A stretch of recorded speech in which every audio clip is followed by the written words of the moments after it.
আসসালামু আলাইকুম রহমতুল্লাহ। সম্মানিত ভিউয়ার্স, আমরা এখন আছি, এটা হচ্ছে রিয়াদের একটা এরিয়াই, শহরের পাশেই। এটাকে নাদোয়া বলা হয়। এটা পাহাড়ি এলাকা, এখানে পাহাড়ের উপর অনেক জনবসতি রয়েছে।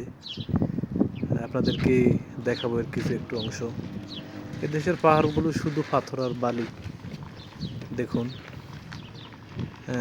এটা দেখতে দেখতে আপনাদের সাথে কিছু কথা শেয়ার করি।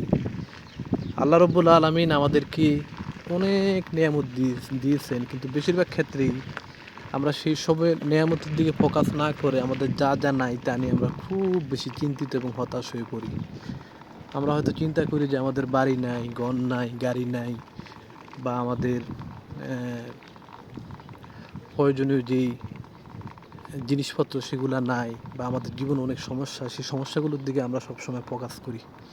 কিন্তু বেশিরভাগ ক্ষেত্রেই আল্লাহর নিয়ামতের দিকে আমরা তেমন একটা ফোকাস করি না, যেটা আমাদের জন্য আসলে অত্যন্ত দুর্ভাগ্যজনক। কিন্তু একটা বিষয় চিন্তা করি না, যে আল্লাহ আমাদেরকে যত নিয়ামত দিয়েছেন, এই নিয়ামতগুলোর ভিতরে সর্বশ্রেষ্ঠ নিয়ামত হলো সময়।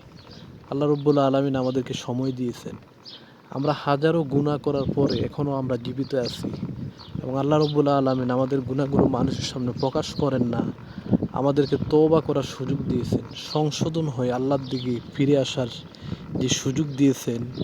আল্লাহ আমাদেরকে যত নিয়ামত দিয়েছেন, এই নিয়ামতগুলোর ভিতরে সবচেয়ে বড় নিয়ামত হচ্ছে এই আল্লাহর দয়া এবং অনুগ্রহ, আল্লাহর ক্ষমা। আল্লাহ যে আমাদেরকে ক্ষমা পাওয়ার অপূর্ব সুযোগ দিয়েছেন, সেটি হচ্ছে আল্লাহর নিয়ামতগুলোর ভিতরে সবচেয়ে বড় এবং সবচেয়ে বড় নিয়ামত হচ্ছে সেই নিয়ামত। ধরুন, আল্লাহ পাক আপনাকে অনেক কিছু দিয়েছেন, বাড়ি গাড়ি, টাকা পয়সা, ধন সম্পদ।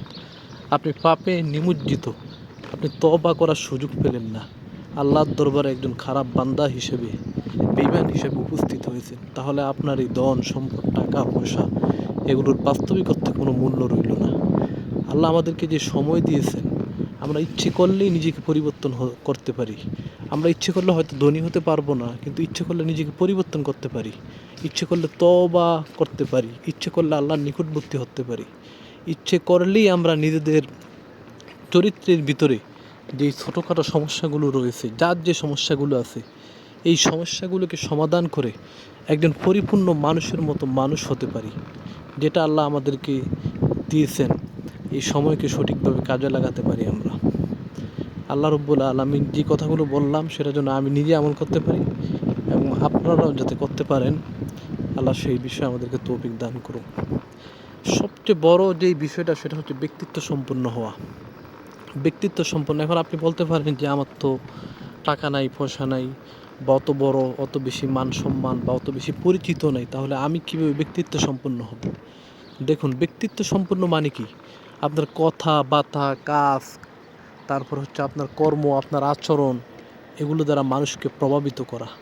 আপনার কথার দ্বারা মানুষ প্রভাবিত হবে, আপনার আচরণ দ্বারা মানুষ প্রভাবিত হবে, আপনার কাজ দ্বারা মানুষ প্রভাবিত হবে। এটি হলো ব্যক্তিত্ব সম্পন্ন হওয়া।